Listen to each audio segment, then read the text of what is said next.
So some of the cool things we can do with SASS as well is called nesting. So we already tried that a little bit with display grid we did with, you remember the Lisa picture where she dreams and then the next one in the dream and so on.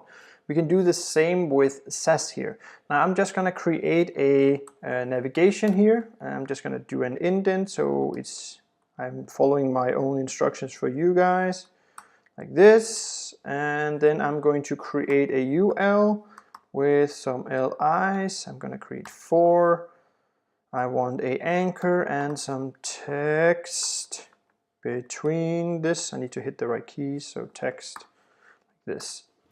So I'm just creating this, and this looks like we're used to like this here. Really pretty. And that's kind of what we need to do with our SASS, our HTML here. Now we're going to be using SASS to create our nested rules here. And we already know we have a navigation, right? So create that one here. And because we can start doing nested things inside of our SASS, we can actually go away this little weird thing here. We can actually create, I know I told you definitely not to do this because this will break your normal CSS, but we can do this in SASS. We can actually write more things inside our navigation now, so we don't have to write nav, ul, nav, li, nav, blah, blah, blah. You know all this, right? We're going to see it in the CSS afterwards. Quickly, I'm going to write ul, because we want some things to happen with our ul. We want a margin for 0. I'm just kind of copying the example from the SASS, so it's the same as that one, if I remember correctly, while doing this. And list style, I want none, of course. And that's kind of it, what we want for our first one. So I'm just going to click save and refresh, so you can see, woo, we removed the stupid list buttons and the margin. Yay, it works. Next part we're going to add for the li, and we just make sure you follow. If you hover this, it's more clear in WebStorm than it is in Visual Studio Code. If I hover over this, you can see lights up in yellow. This is where it starts and ends. This is where this ends and starts. This is where li, blah, blah, blah, so on. Make sure that you do this correctly. It's really important in programming that we don't close something too soon. Quickly just do a display, and we're going to do inline block here.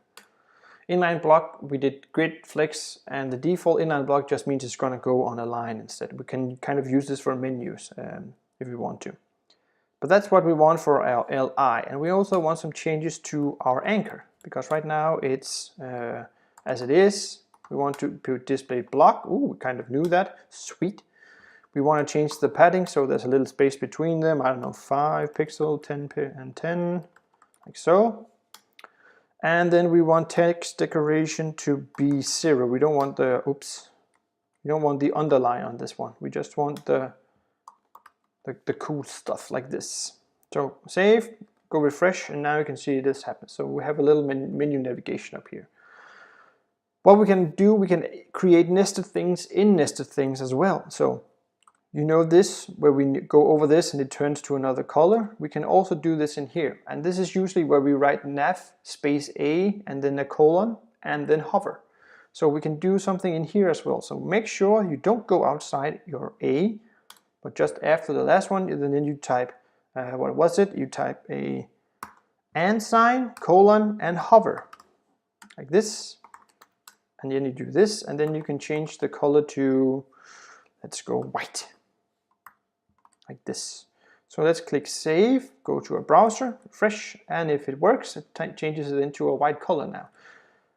This part, I'm just going to copy this. Oh, I'm just going to make sure it's as close. There we go. So I'm just going to copy this and show you what this equals to in SASS in the next movie, in the next video.